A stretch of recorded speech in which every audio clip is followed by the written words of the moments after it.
try this again. Maybe we'll have better luck with the stream this time and it won't do that again. So anyway, it's 6:40 on your Saturday. Let's make sure everything updates, and it looks like it is. Check my multi-stream out. Okay, everything looks to be working right this time. So sorry about that. It glitched out or something the first time. Anyway, let's start out. We'll take a look at the radar across the area, showing some showers moving in. We'll continue to have better chances for those coming in overnight. And also as we get on into Sunday, especially Sunday night, we'll have some moving through, maybe some thunderstorms too. But right now, not really a big deal. Just some showers moving through the area, not causing too much of a problem. Now let's move on. Turn the volume down a little bit in the background there. Let's have a look at the forecast outlook. And it is calling for some showers. There could be some thunderstorms too. That is something that they're mentioning. Could be some thunderstorms on Sunday. Looks like overnight, better chances Sunday night, which would be around 70%. But during the day, Sunday, it'll be around 60% as well. High 55, low 42. Now, for your Monday, it'll be some showers in the morning, but it'll clear off, become sunny. High 62, low of 37. For your Tuesday, it'll be sunny skies, highs of 70, low 42. And then Wednesday, it'll be sunny. High 73, low 49. Increasing clouds overnight. Could be some showers. Then Thursday, some showers, 40% chance, highs of 70, lows of 50. So, hey, we do warm it up. Looks like we're really stepping it up into spring here. Looking at our 6 to 10-day temperature outlook, it pretty much favors that too. Above average chances, it's going to be warm between the 14th and 18th. So get ready for that. It's going to warm up a good bit. Rainfall-wise, though, yes, we have been paying attention to that in the next week's system. Been hearing a lot of rumors about outbreaks and tornado outbreaks, all that stuff. I'm sure everybody saw that. This is a high risk of heavy rainfall for the northeast portions of Alabama and going on down south toward Birmingham.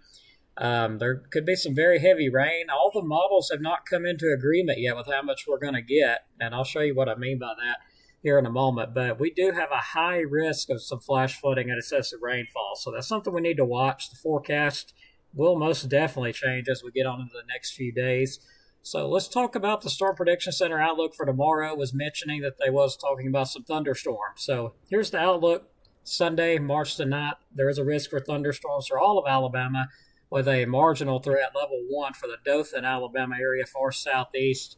Other than that, no big deal for us at this point. Now, we'll take a look at some of the hazards outlooks, talking about some, there is a moderate risk for some heavy high winds as we go on into the 15th and 16th time frame. So there is a threat of some high winds during that time period.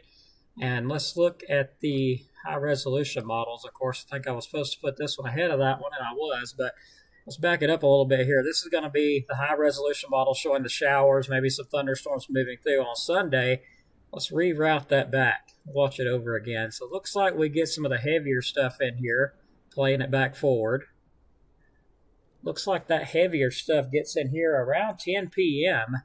On Sunday, some of the heavier stuff, and then coming in overnight, just some scattered stuff. So there could be some moderate stuff out of that, maybe some thunderstorms, won't rule that out. But let's get back on track here to the hazards outlook. So talking about there is a high risk of excessive rainfall. Several rounds of heavy rain are possible late next week through the weekend. 8 through 14-day hazards outlook from the Climate Prediction Center. High risk, 60% chance or much above normal precipitation in the Tennessee Valley from the 15th to the 16th.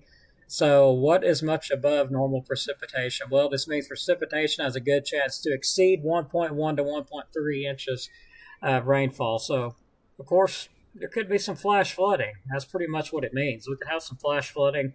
Now, let's move on forward. Of course, the high-resolution models have not came out for next week. This is why I say GFS is a lower-resolution model, and I've had some arguing with me, about it. GFS is not a very good model when you're looking that far out. Like, is it a good model to give you a heads up? Yeah. It's a really good heads up model. But as far as accuracy of it, that far out, not very good. It's a low resolution model. So let's take a look at the GFS showing that line. Move on through here around the 16th and 17th. And, some of those could be severe. The models are hinting at that. And then another system tries to come in around the 19th and 20th. Watching that, too. There could be potential for strong stuff with it, too, as well. So just want to mention that. Now, let's look at the forecast details. Here's pretty much what we're watching for. Low, medium, 30 to 50% chances for showers, of course, move in this evening through tomorrow with medium to high 50% to 70% rain chances tomorrow night. There could be some thunder with this. Don't really expect a big deal. Pronounced warming trend will take place early next week with a mostly sunny, dry forecast. High pressure does return to the area, dries out a bit. Highs will return to the upper 60s to mid 70s. Keeping an eye out, an active pattern will set in next week. The chances for strong storms early Thursday morning and again Saturday. Low confidence on specific timing. So even as you see, there's a lot of people talking about tornado outbreaks, but we're just too far out at this point. Yes, I'm sure some of the meteorologists are pretty good at what they do. I'm pretty sure they are. Some of them might see some stuff that I don't, but even most meteorologists will tell you that far out, it's hard to tell anything. So we will just keep an eye on it and update as we get closer. That way we're not throwing things completely out the roof, if you know what I mean. Looking at the Cape, though, there is some Cape in place as we go on into Saturday the 15th and 16th, but the highest at the point, now this is GFS again, it will change a lot. The more high-resolution models come out next week sometime. Those will be the better ones to look at. But right now, the heaviest threat looks to be to the southwest with some, severe up here possible. That will change again. Now, moving forward, looking around the 20th, 19th, and 20th, another storm system tries to come in. That one also going to have to keep an eye on, as there's a good bit of Cape value with it. But that could change too. It's the GFS we're talking about here. So precipitation totals. So as we go on, by the 15th, Saturday, we expect around 1, maybe 2 inches of rainfall with this. I really expect this to step it up a little bit, depending on the placement of that next low pressure system. But we will be having to deal with some potentially damaging winds next week. That is something that's pretty certain we'll be watching for, considering such a strong low pressure system is going to be developing, maybe a bit stronger than the last one. And we know you get a strong low pressure like that, you have a lot of pressure gradient winds and a lot of wind shear, as we've seen with the last system. This one has the potential to be a little bit worse than the last one. Of course, we'll just have to wait and see. Also, don't forget to spring forward tonight around, I believe, 2 a.m. is when everybody springs forward, so make sure you do that. Already that time, I do like that time of year as well, because I wish they'd just leave the clocks alone. It's going to take me a month to adjust to this new time change. So that being said, have a great evening, everybody. Thanks so much. And, of course, if you would like to sponsor us or give us, a little bit of a thank you gift, you can always do that. Donations to the Cab CWX, that is our Cash App. And, of course, I can't hardly see it myself, so sorry about that. Anyway, let's get on with our sponsors there. That's going to be Mr. Dylan Snyder at Alabama Living Real Estate. For all your real estate needs, you give him a call at 256-979-4330. And I've had him so long I can do it I can come up with everything perfectly without looking at it. Let's move to our second sponsor. This one's a little bit new to me. RKG Automotive Group. For more information, you give them a call at 256-572-6586. If you're looking to buy a vehicle, they're the people to call. Give them a call. And you can also visit both of my sponsors on Facebook as well. So go check them out if you hadn't already. All right, let's get ready to wrap it up here. Hope you found the information informative.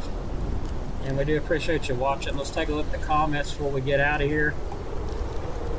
Austin Culpepper, hello. Hope you're doing well. Pam Collins, hello. Mike, hope you're doing well. And Eider, good to see you on. Joyce, thank you, no problem. Mimi, watching on YouTube. Gadsden, thank you for watching. Susan Harvey, no problem. All right, guys, so y'all have a good one. I'm going to get out of here dealing with a stomach ulcer, and those are not fun if anybody's ever had one. So we're going to get out of here. Thanks again. God bless. We'll see you on the next one.